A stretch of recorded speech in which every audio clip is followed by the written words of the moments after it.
Welcome to Business Talk Sister Gawk. I'm Becca, and today's podcast episode topic is how to set annual goals for your business. And in this episode, I really want to get into a little bit more about some recent goal planning I have been learning to do over the last couple of years, and it's been really, really helpful for me. So the first thing I think is really important to do, so this is tip number one to make sure you can set some really good goals for the coming year, is to evaluate your current situation. So the best way to do this is to make sure you have all of your accounting trued up to where you are in the year. If you haven't done your monthly reconciliations, go back, do that, document all your purchases. A tidy accounting system is going to give you the fastest, accurate data to plan your future, like financially, as well as help you understand what you actually have the capacity to do in the coming year, or just give you like at least a base forecasting trend line of where you're going. So the next thing I would recommend doing is sitting down and understanding what is your current net worth. So this includes any money that you have, like liquid, any amount that you've paid off on your car, or if it's totally paid off, what's the resale value of it? What's the portion of the house that you have that you've already paid down? What's in your retirement fund? Anything basically of value that you think you could resell or have access to if you truly needed to. That kind of I would put in your net worth. So big thing here is when you're looking at your like actual cash on hand, you can't include the money that you set aside to pay your taxes because it's not your money. You're going to pay it in and you're not going to see it anyways. If you end up saving a bunch of money on taxes and you have that available, great, but that's not going to be counted until next year as part of your net worth. So I always try to put that out there. And if you own a part of a business and not all of the business, and you're trying to figure out what your net worth is there, it would basically be setting up, like looking at what the business has as assets and then calculating out what, like if you're a 50% owner, then it would be 50% of those current worth of the assets or whatever. And don't forget, if you are doing any depreciation on assets, that you do that or calculate it in before you are assessing the net worth. I didn't realize like that was a thing or whatever until I just bought a building this year, and all of a sudden there's like a whole nother level of things that I have to think about for like depreciation schedules and all that kind of stuff. So that's a really maybe common sense to some of you, but it was new to me. So, okay. So, and if you're really confused still, or you just started your business and you're not really sure where to start with, getting all of your stuff organized to know, like, this is how much I made, this is how much I have, spent on my business, a really great accounting tool. I mean, you can use QuickBooks, whatever, but I really like Wave. It's like waveapps.com because it's free. You only pay for like payment processing transaction fees if you like send an invoice and somebody pays you through that or something. But yeah, I'm a big fan, quite honestly. And not because they pay me to be or anything, but just because I really like free stuff. And if I can cut down my operating costs, I definitely want to try. So anyways, the next thing I would do is think through what you actually want to be doing next year as a business owner. So this is the how to write your goals part of the specifically your business. Okay. So do you want to be doing the same job over and over again? Or do you plan to hire people? Do you want to have a different target market? Or even downsize? A lot of times people need to think about that because like you need to start asking yourself questions like, am I planning for a major life event? Am I going to have a baby? Am I going to have surgery coming up? How am I budgeting for that to make my income in this part of the year and have that recovery time or paternity leave, whatever that is? So that kind of all is something you should be thinking through, like what is your next year going to look like? And then decide what you will still need for your business in the year ahead. So like, do you need to purchase equipment, get a new car, etc.? You should start this process. I usually recommend doing this in October, like thinking through these things and setting your business goals. And kind of the reason that I recommend that is because it really sets you up to get into a good rhythm for the start of January to actually hit your goals.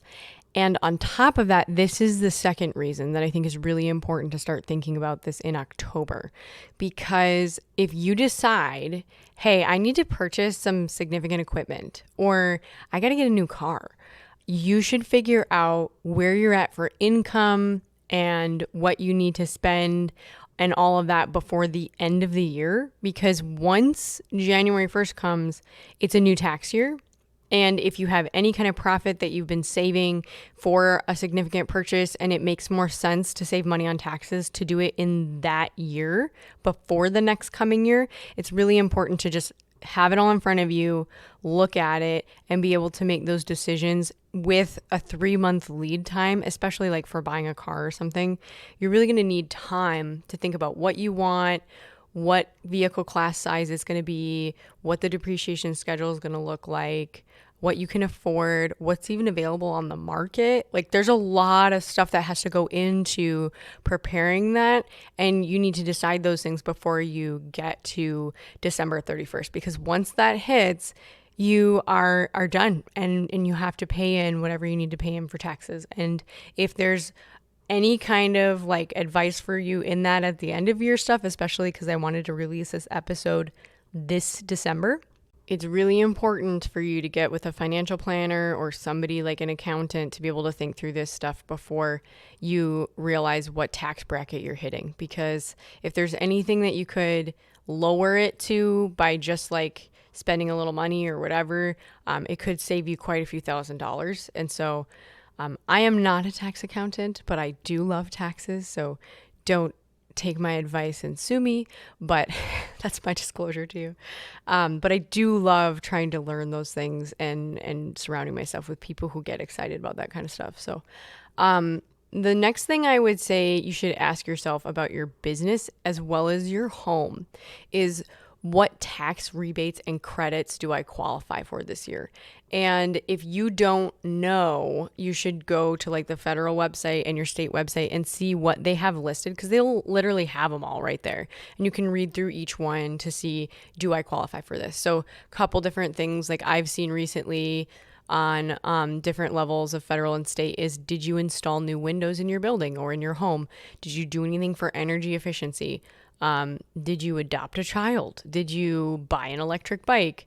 So all of those different things, like there's lots of credits or rebates and all of that. They're really good to look into. And one thing for the state of Minnesota this last year that I saw, it's not really a credit as much as it is a grant, but I was really excited about it. And this kind of has to do more with like commercial building space or whatever. But if you have an employee who has a disability that needs accommodations, such as like a handicap ramp being built or making your bathroom more ADA compliant, like all that kind of stuff, there's actually within the state of Minnesota, like now some grant money set aside for that to make accommodations for your employees. And that's totally something you should think about budgeting for or whatever, if it meets your needs and those of your employees. Because I'm just so excited about that. There's never been a program like that before that I've seen. And check with your local state, check on a federal level as well, because I do believe there's also an ADA compliant, like if you're rechanging your storefront or whatever to make it handicap accessible, there's some credits that you can also apply for there. So those are all of the questions I would ask myself. If you don't have a building, you're just like at your home, that's okay. But there's still things that your home could qualify for, like solar panels, that maybe your state doesn't say, or federal level, yeah, your business qualifies for that. So really think about how you're making improvements to your house or whatever else in the coming year. What does that look like for you, and how can you leverage different things that are already available to bring that cost down or time down, whatever that is. Okay, so the next thing, I really think it's good to evaluate on an annual basis the question, should I be mentored next year? Because there's going to be seasons where you're like, I'm just too busy. There's no way I could commit to a relationship like that where I'm really listening and truly soaking in all I can for what it's worth. And then there are other seasons where it's like, yes, I have the time. I need somebody to be there and help me. And quite honestly, the way that I do goal planning now, doing it in October, is because I had a business mentor, Anita Stevens, who was so great to me. And if you've ever listened to my real estate podcast, Simply Stevens Real Estate is her business. She was very clear with me, like, no, you do all your goal planning in October. Like, you have to do that. And I'm so grateful for that, because I would have never realized how important that is to making sure that I can complete the majority of my goals. So ask yourself that question, and then who should be a part of that process? Should I leverage a program already out there, or seek out a friend that I admire to support me? Or I wouldn't just say admire, like respect as well. And then additionally ask yourself, do I need any specific training for my work or in order to diversify what I'm doing? Because that's something that you are going to have to allocate time for if you want to do that and do it well in the next year. So those are two really good questions to ask yourself, and see if there's goals there that you want to put in place around those things. If you're looking for a business mentor and you're just like, man, I don't even know anybody. Well, what's really cool is actually the Small Business Administration in the United States has the SOAR program, which is spelled SOAR. And that's part of like the small business supports, where they'll actually match you with somebody in the United States who may be like similar in personality or industry, or like maybe you're trying to find a specific support on like this expertise, whatever. They can match you with business mentors. And I haven't taken advantage of that program, but I have taken advantage of a few other ones. So another one that I didn't know even existed until this last year, when you're talking about like specific training, I wanted to write a contract for like a purchase agreement for my building that I bought. And so another resource for specific training or just like support in general is the Legal Corps. Really would recommend them, because they're it's kind of like the Peace Corps, but specifically lawyers who do pro bono work for small businesses that are especially just starting out. And they can do stuff like that for you. They can draft you a contract, or they can show you how to make sure that you have a good master services agreement, or all that kind of stuff. So I would highly recommend that as a learning resource. Not really goal planning, but good tip anyways. Okay, so the next question I would recommend asking yourself is, do I want to start any new businesses or diversify further? And what does that look like? And I think it's okay to sit down and brainstorm like everything you've ever dreamed of. Like, that's okay. I do that. Sometimes I do. Sometimes I'm like, that's really not practical. I'm not doing that one this year for sure, or whatever. But then kind of going through those and narrowing them down to like what's actually like potentially doable. And then from there, for me, I actually have 2 or 3 people in my life that I actually have. If I'm going to say that I want to put this on as a goal for the next year, I actually have to give a presentation, like either a spreadsheet or a PowerPoint, on how much it's going to cost, how long it will take to cash flow, and what my plan is in terms of funding sources, all that kind of stuff. So in a new series I have coming out, the building series that's coming up, I'm really excited about it. If I haven't talked to you about it, I've been talking a little bit about it on Instagram, but like, I'm super excited about that because one of my guests talks a lot about cash on cash return. And I really think that it's valuable to know, what are you going to have to invest to get your money back out? So that's a good thing to be thinking through, and having to present that to other people and let them say no to you or ask you more questions, like harder questions, because eventually you may find that, oh, that's really not a good idea right now. So like I said, starting in October gives you the time to really flesh that out. Okay. So then the next thing I have is, ask yourself how many streams of income you have right now.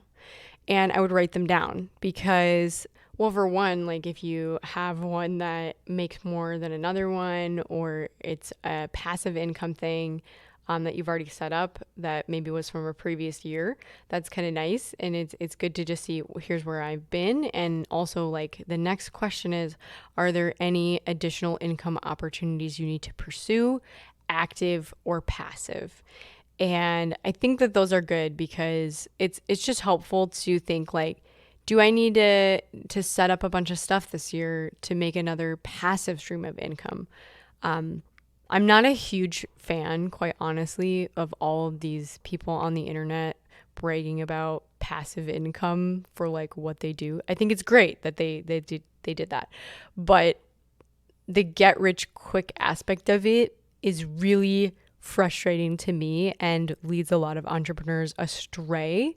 So just keep that in mind. When I say passive income, I don't mean what get rich quick scheme can you pursue this year. It's like, no, what are you going to do to actually set something up so that it does function on its own without you putting a lot into it? And there's lots of ways you can do that, but reality is most passive income opportunities take a significant amount of capital investment or time. Okay, so just think about that. All right, so then the next question is, how has my physical health fared this year? Were there any issues you had due to work? How are you doing overall? Do you have a mental health concern? What's that looks like this year? And then you need to evaluate, how can I be prepared for next year? Are there changes that I need to make? And I really think this is important because especially if you've been working on a project or whatever in your business that is like literally sucking the life out of you, or it's giving you a hard time sleeping at night, you're stressed out, if you have thrown up this year over it, like that is very stressful. And is that really a good long-term fit for your future? Because if it's something that has been doing that to you, that's taking years off of your life. And I just think overall, like holistically, it's really important to understand what's going on with your body and how you can plan for the next year to actually be successful. Because the worst thing is to be so physically incapable due to like a stress or to something that just happens to you, due to like, quite honestly, like poor eating because you were working so much, you didn't eat healthy or whatever. And now you're going to have all of these physical health problems that are going to complicate things. So really take that into account as you're setting your goals. It's really important to have physical goals, financial goals, goals for rest, and overall growth goals, as well as strategic planning for risk goals. And so I feel like that's a pretty healthy gamut. But if you have a family and you have a lot more things going on in your life, then I actually do have a downloadable resource specifically for family run businesses, or one of you has a business and you want to set your goals as a couple. There's one that I have. It's a template. I print it off every year and I fill it out. I actually have it on my website now, so you can download it if you want it. And that's just at www.businestalksistergok.com/goals. So GOALS. And I had a lot more to talk about in this episode in terms of specific questions and how to set specific goals around like sales and all that kind of stuff. And I'm going to get into those into the next episode because it looks like we're out of time. But the other thing I would say is I'm going to share a gawk with you before I let you go. So this year we took time off in October to set goals for our family and for my business. And my husband and I, we always try to fill out the questionnaires beforehand, and we go on our own like kind of date or whatever for the weekend to really go through and honestly evaluate, hey, this is how I'm feeling about this. This is what I'm seeing, like all that. So we got childcare. We went on a weekend retreat to do this. And so it kind of went sideways. So the first way it went sideways is that we decided to sell our house and we needed to close on our house right away. And over that weekend, this is a 2-part story. I'll tell you the rest of the story in the next episode. Anyway, so we went out to dinner. We decided we were going to review some stuff while talking in just eating food, whatever. And it started off really well. And then we realized that this was probably the only time we had until the closing date of our house that we had to get rid of this piano. And so in the middle of everything, we just decided to take a break, which I would not recommend doing. You should definitely try to isolate yourself and do your goals in a weekend. But we did not. And so here we are loading this piano onto a trailer. And just lo and behold, our realtor comes and she ends up talking to us for a while, and then she's like, "Oh, are you guys going to the dump?" And we're like, "Yeah, we have to take this piano." And then all of a sudden she just starts coming out with all this other stuff. She's like, "Would you mind taking this to the dump too?" And I was just laughing so hard because I'm like, "Oh, whatever, sure, go ahead." Put it on the trailer. And so yeah, and just gonna throw it out there that I helped lift a piano, okay? That was actually pretty impressive for me. Anyways, okay. The story gets worse, but I will tell you next week as we pick up the rest of the goal planning. And if you enjoyed this episode and the advice we were talking about, give it a review on your favorite platform, whether it's Spotify, Apple Podcasts, and I will see you in the next episode.